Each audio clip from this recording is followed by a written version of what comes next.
Hello everyone, welcome to another First Strike. We live in an age of remakes and remasters, and this month is full of them. Weirdly enough, it's also a month where we see the full spectrum of what a remaster can be, the good and the bad.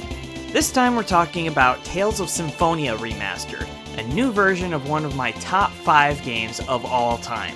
Because of that, I want to say right away that if you haven't experienced this game before, you shouldn't miss out. So if you have no other method to play this game, go for it. If you have played this game before, only play this one if you're a sucker who can't resist, like me. Why is that? Let's talk.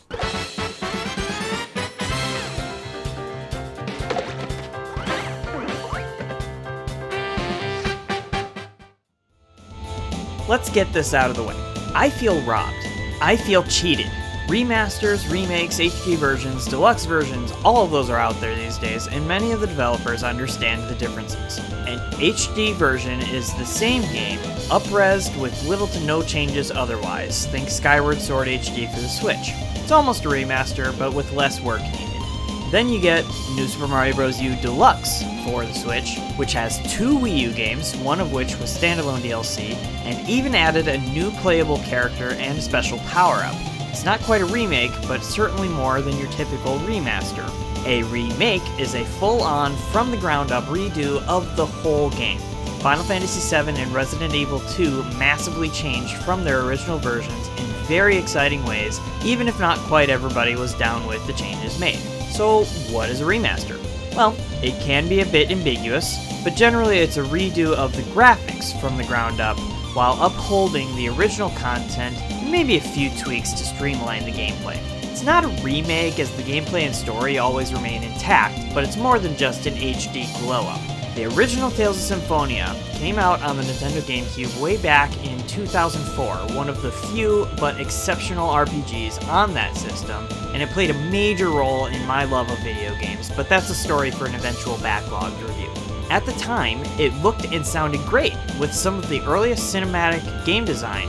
There were a few 100% animated cutscenes and high-profile voice acting, which is something that had barely started taking off with Final Fantasy X and Kingdom Hearts.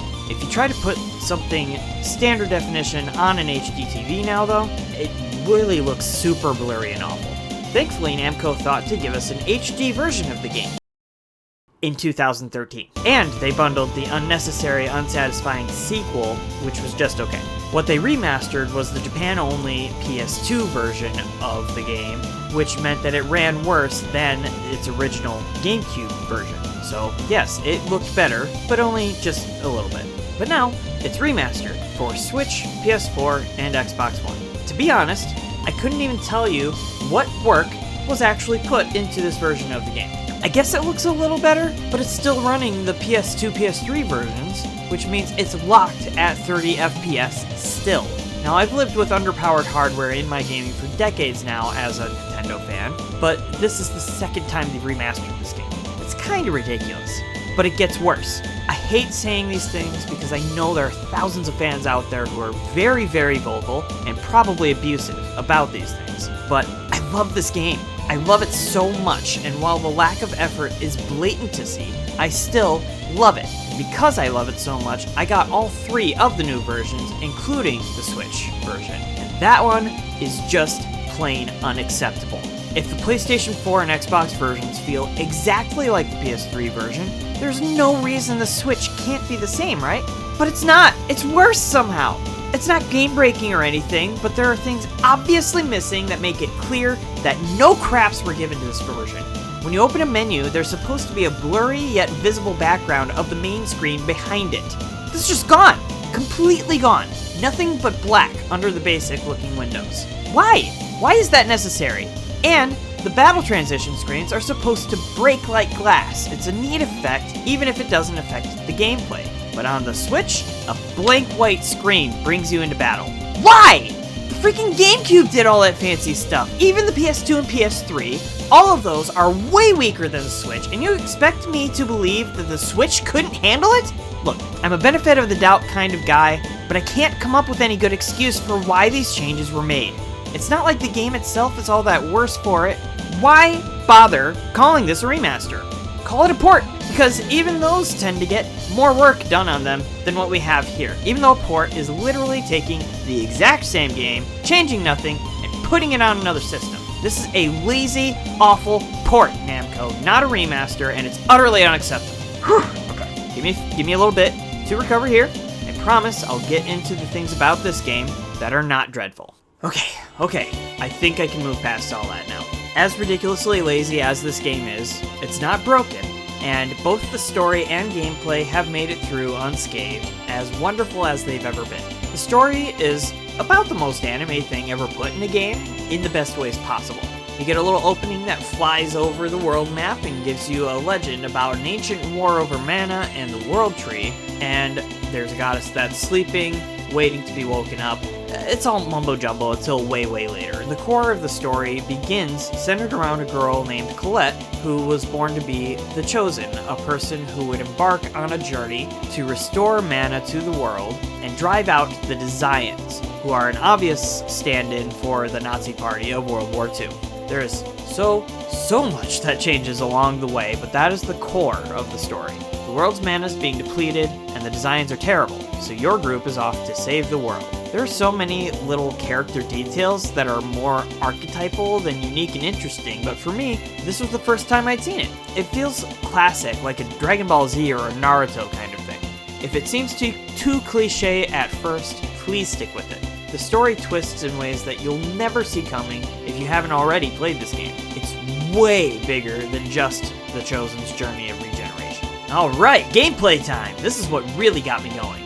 Action RPGs are more popular than turn-based these days, but that wasn't always the case. There were things like Diablo and Secret of Mana around, but I missed most of those. In fact, I think the only RPG experience I had at the point this game came out was 2 Mario RPGs and Pokemon.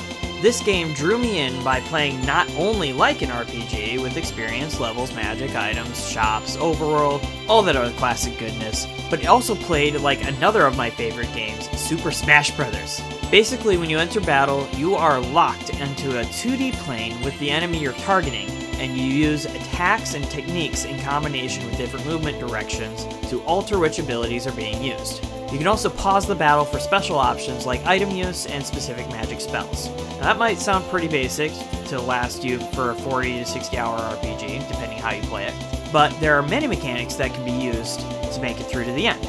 You don't need most of them if you're on normal difficulty, but you can make use of things like EX gems and titles for stat boosts, cooking for recovery after battle, and unity attacks, where each party member uses a technique and certain combinations become special attacks between multiple characters. Honestly, as much as I love this game, there are entire mechanics I don't even understand, maybe even some I don't know about. But you only have to dive as deep as you're comfortable. The deeper you go, the more satisfying this is to play. There are so many collectibles that I'll get someday, except never, because I'm not patient enough to stick it out, but it'll happen someday.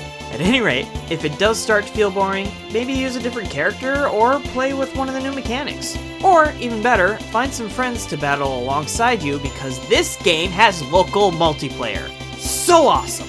Oh, right, this section is supposed to be the complaint department. Okay, look, at the end of the day, if you don't know what you're missing, none of these complaints will matter to you. The game still plays just as well as ever, and it has a distinct art style that looks great, regardless of how much work was done to make it better. I will never tire of this game, and laziness will not be enough to keep me away. It's just such a shame. Alright, let's finish up quick here, huh? This version of Tales of Symphonia should only be played if you need easy, cheap access to the game. So if you can't get your hands on the GameCube version of the game, go ahead and play this one. You can skip the PS3 compilation too, except that that one is cheaper, and it has the sequel, which is fine. The sequel's fine, but it might be better to skip it since it does kind of cheapen the ending of the first game a little bit.